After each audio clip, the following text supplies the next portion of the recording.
If you own certain SUVs right now, you might not be able to register them next year.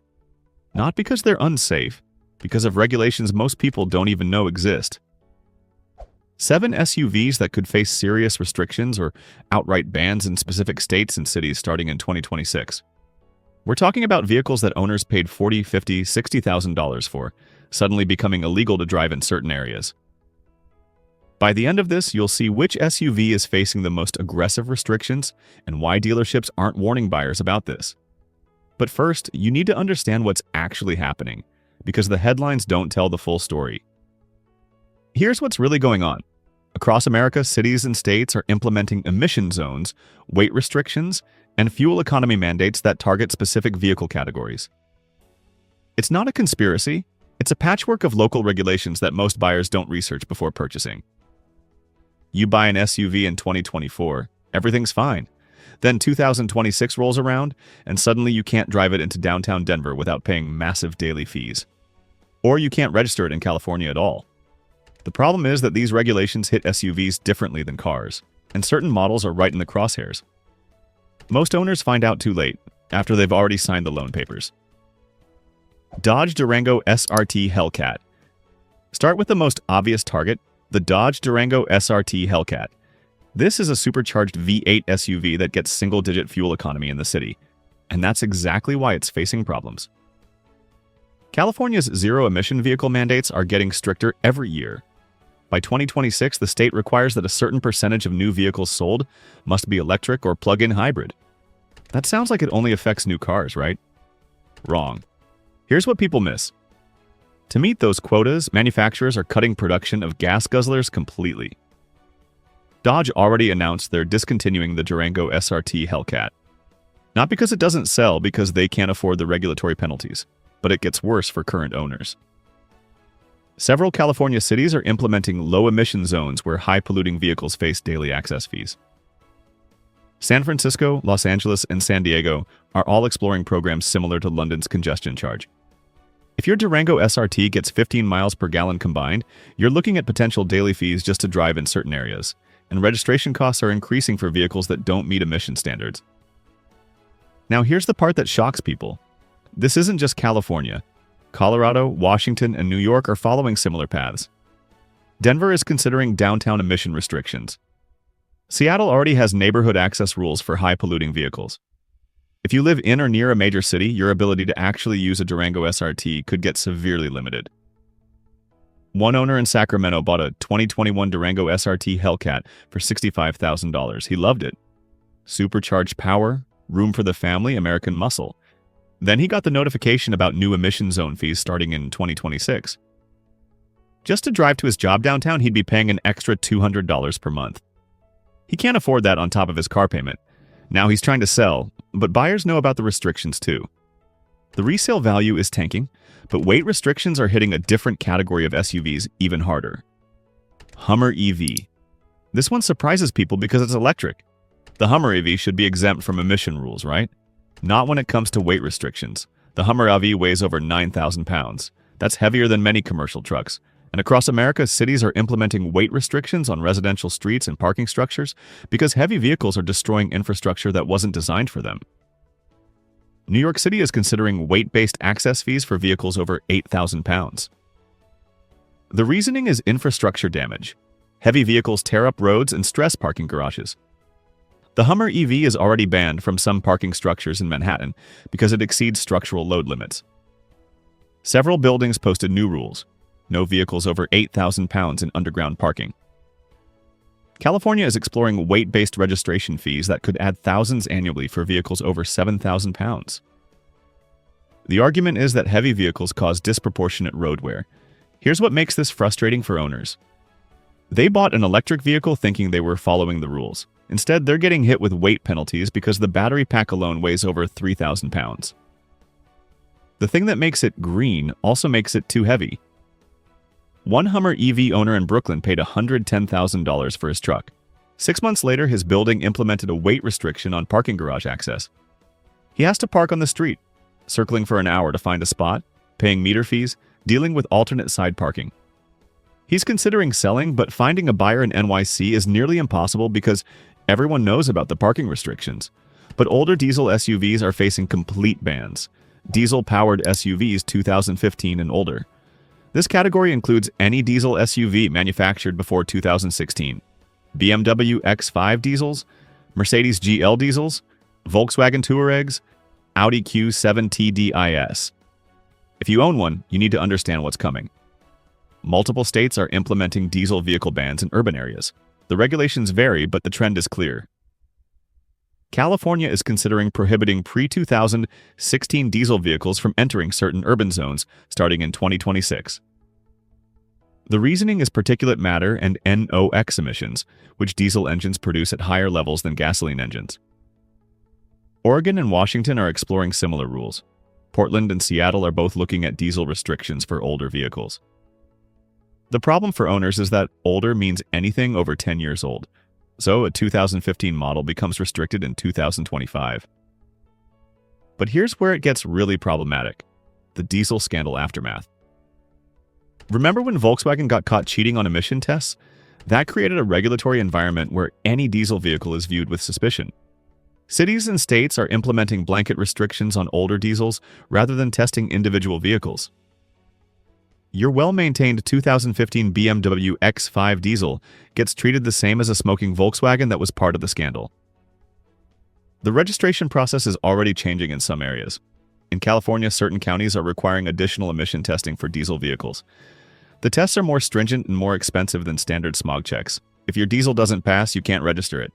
And the standards are getting tighter every year, which means vehicles that passed in 2024 might fail in 2026.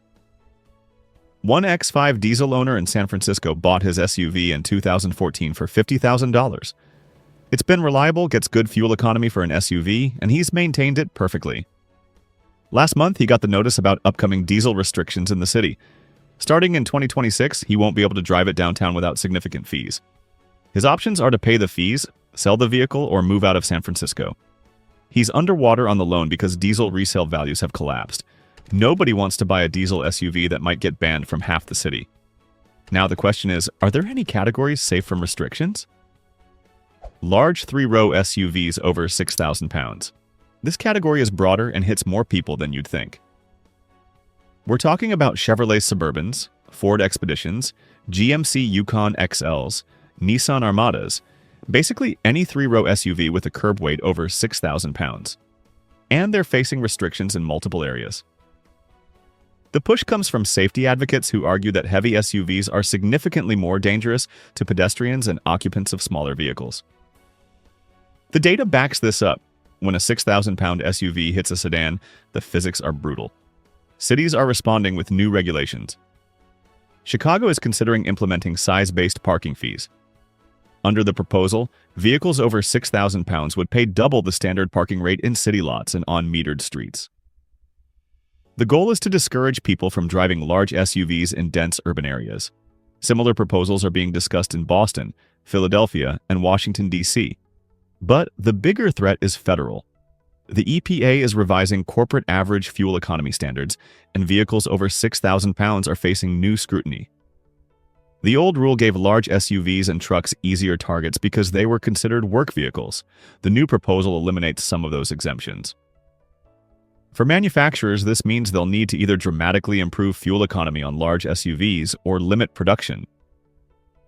What does this mean for owners? Resale values are already dropping on large three-row SUVs as buyers anticipate stricter regulations. And in some cities, you're paying more just to park. The 6,000-pound threshold isn't arbitrary. It's where regulators decided the safety and environmental impact becomes too significant to ignore. One suburban owner in Chicago uses his vehicle for work. He hauls equipment and materials. The Suburban makes sense for his business. But under the proposed parking fee changes, his daily costs would double. He parks downtown for client meetings, and the new fees would add hundreds per month to his operating costs. He's considering switching to a van, which is exempt from the SUV restrictions, but vans don't have the same capabilities. He's caught between business needs and regulatory pressure, and some restrictions are coming from unexpected directions. Non-compliant safety tech SUVs. Here's a category most people don't know about. SUVs that don't have certain safety technologies are facing restrictions in some jurisdictions. This is newer and not widely implemented yet, but it's coming fast. The push is for mandatory automatic emergency braking, lane keeping assistance, and blind spot monitoring. The argument is that these technologies prevent accidents, especially with large SUVs that have significant blind spots. Several states are considering requiring these features for vehicle registration starting in 2026. Massachusetts is exploring a regulation requiring automatic emergency braking on all vehicles registered in the state. Vehicles manufactured before this technology was standard would need retrofitting, which is often impossible, or would face registration restrictions. The proposal is still in committee, but it's gaining support. The problem hits older SUVs hard. A 2018 Ford Expedition without the optional safety package doesn't have automatic emergency braking. If Massachusetts implements its rule, that Expedition might not be registrable in the state after 2026. The owner would need to either sell the vehicle, move to a different state, or somehow retrofit technology that wasn't designed to be added after manufacture. California is considering similar rules but with a different approach: insurance requirements. The proposal would mandate higher liability coverage minimums for vehicles without certain safety technologies. If your SUV doesn't have automatic emergency braking, your required liability coverage could double, effectively pricing some owners out of being able to afford insurance. One owner in Boston has a 2017 Toyota Highlander. Reliable, paid off, perfect for his needs. But it doesn't have the automatic emergency braking because he didn't get that package. If the Massachusetts rule passes, his perfectly good SUV could become unregisterable in his own state. He's monitoring the legislation, but if it passes, he'll be forced to sell a vehicle he planned to keep for years. The technology that was optional when he bought is becoming mandatory for continued registration.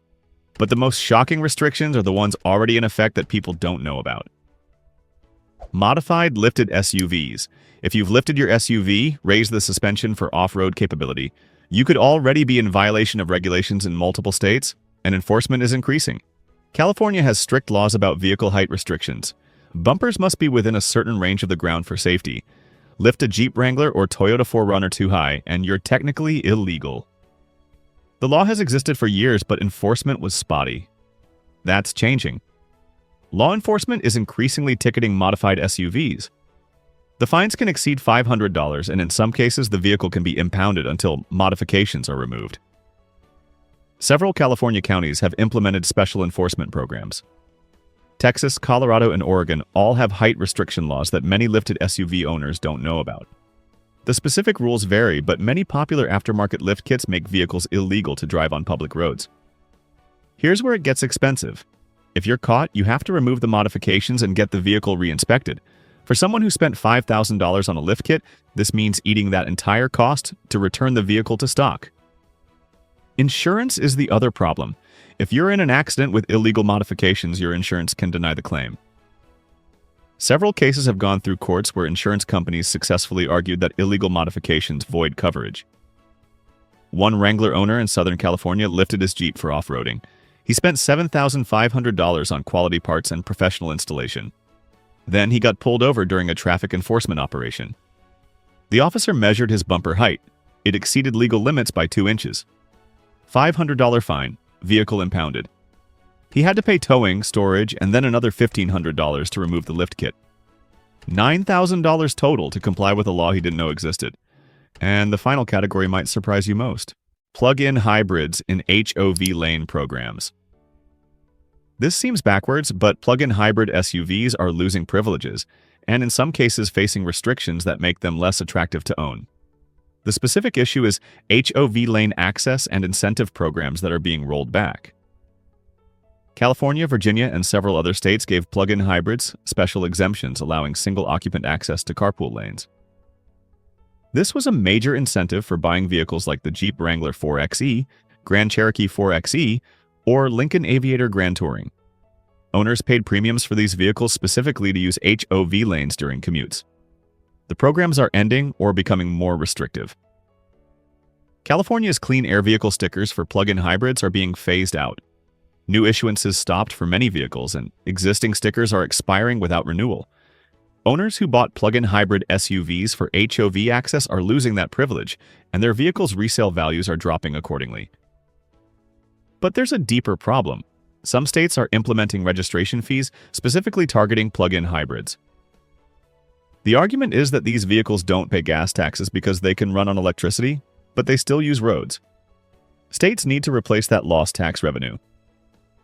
Virginia implemented a $100 annual fee for hybrid vehicles.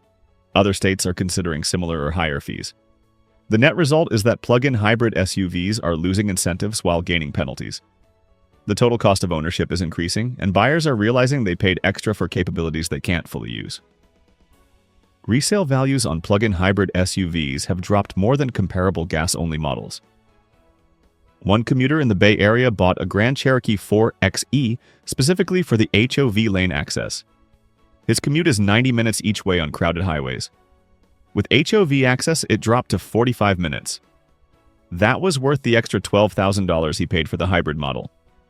Then California ended the program for his vehicle class.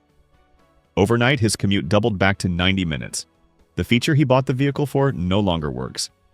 When he tried to trade it in, dealers offered thousands less than comparable gas models because buyers don't want to pay hybrid premiums without the HOV access. He's trapped in a vehicle he paid extra for that's now worth less than the base model. What connects all 7 categories is a regulatory landscape, changing faster than most people realize. You buy a vehicle thinking it's legal, and 2 years later the rules have shifted. The problem is fragmented regulations.